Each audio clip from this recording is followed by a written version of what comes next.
We're going to transform our approaches to work. And I think there are 5 approaches that we have to shift, no matter what our level is, how we think about work and the permissions we give ourselves. And then I'm going to give you a framework to make it happen. So let me tell you the 5 things I want to change. And I'm curious if these are things you think we need to transform quickly at Zoom as well. Because you've been given permission by the CEO to do it. Let's do it. So here's the first thing. I think what we need to do is stop confusing being organized with being simplified. Ever feel that way? I have employees that could just make you cry with the spreadsheets that they have. They're amazing spreadsheets. I feel overwhelmed. Being organized is not the same thing as being simplified. So think about it like this. Marie Kondo, right, the closet organizer, the organizing expert. The beauty of what she did was not that she organized everything in your closet. She got rid of the things that didn't bring you joy, that had no value. So the things that were left you could focus on and actually use. It's the same thing at work. We need to stop organizing and we need to be able to get rid of. And I'm not suggesting that every morning, although you could, open up your inbox, look at every email and think, does this bring me joy? Because it won't. It's just no, every single one you would delete. But it definitely means you have to start thinking about, it's not just about getting everything organized. It's what you're organizing first. That's number 1. I'm not saying processes are great, but not everything is a 15-step program. Here's the next one. I think we have to start valuing subtraction, not addition. Now this is interesting because you don't think about this. We talk a lot about how leaders, right, they're coaches or they're architects, and that's about building, and you have to do that. But you know what I really think is important is sculpting, because sculptors reveal what's the most important. It's not about just adding more, it's about getting rid of what's not important to reveal what is the thing of value. And so that has to change how we think at work, because most people, at least most organizations, you are bonused or given a raise based on managing more people, more products, more geographies, more. I don't know many people, though this is changing, that are rewarded for doing less. It's starting to change, and I'll give you an example at Sanofi. I do a lot in regulated industries, because if they can do it, we can all do it. And what was really interesting is when I was doing a session there, they talked about how important the concept of stop it is. I do this in my organization too. Anytime there is strategic planning or a project being planned, you have to lay out your plan for what you're going to do. And especially in strategic planning, people love to say, all the 75,000 things they're going to do next year, right?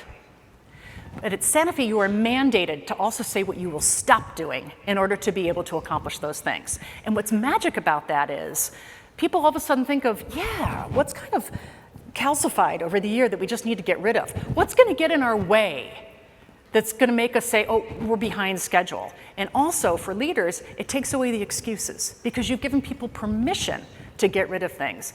I do that with my team. And I'll tell you, it was shocking to me. Right, so, I have a business that talks about change and simplicity. And I said to them when we were doing strategic planning several years ago, show me your plans. And oh my God, 75,000 things, right? The PowerPoints would have just knocked your socks off. But I said, are these achievable? And then everyone started to go, well, yeah, I think if that. And I said, no. You don't get to say you're going to do these things and then have excuses later. What are you going to stop doing? And I have to tell you, they were silent because they said, I didn't realize we could do that. And I think you probably don't realize you could too. So how do we build subtraction into our daily work? Now here's the third one, and this is kind of interesting. I think we need to focus on more compass, less clock. Which, by the way, if I were you sitting here in the audience, I'd be like, well, yeah, okay, that sounds great. But here's the thing, if you go home at night, okay, and I asked you, you come home, I'm there, and I ask you, what do you spend your day doing? Tell me about your day. The first visual that probably pops into your mind is your Outlook calendar. And you're gonna start to go, yeah, at 9 o'clock I did this, and 10 o'clock. We live by our calendar, which is why I say to most people, they're not leading, they're barely managing. You are executing your calendar. That is how you live. And I think what we need to be able to do is spend less of our time just executing things and be more protective of it. I mean, ask yourself, if you looked at your calendar, are you spending your time or are you investing your time? Those are very different. And that's about putting boundaries on your time, not just giving it away. Here's the next one. And we're going to get interactive with this, so get ready with your phones here in a second. I think, and this is fundamental, this is something Eric was saying on stage too, which is, it's about you being happier at work, but it's about making work better, right? And so you can have more enjoyable work. You can do things that are important. And I think we need to build in more time for thinking. Now again, that's really easy to say, Lisa. But because it's strategic, it's very important. I think thinking has become a daring act in most companies. How many of you, just by raising your hands, have ever had to sneak a fake meeting on your calendar just to protect your time to do something? Yeah, we all have, come on.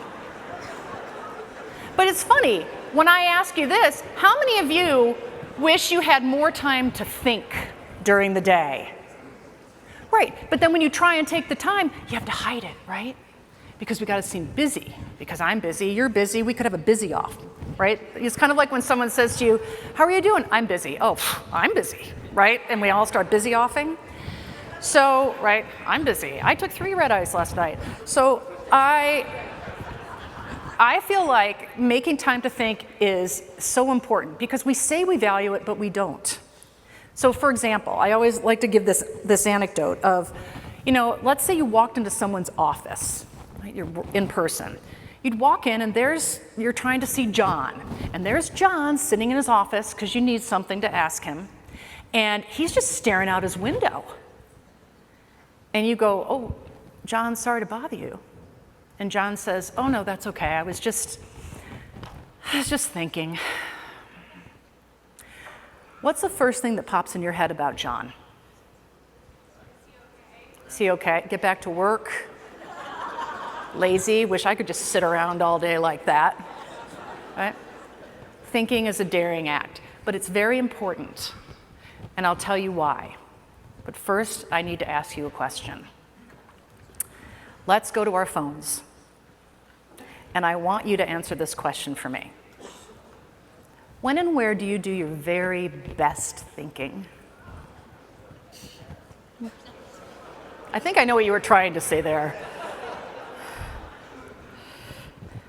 Shower. God, I have to laugh because I've asked this question many times. Before COVID, no one said shower. Now, it's always the number one, like everyone's just showering the hell out of things all around the world. Like, I'm showering. That's where I do my best. Think it like people are just like decompressing in the shower. Having their White Lotus moment in the shower. Crying in the shower. Okay, let's see what we got here. Anyone surprised by this so far?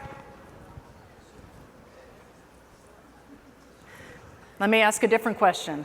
Anyone see some commonalities in this? Alone? Quiet?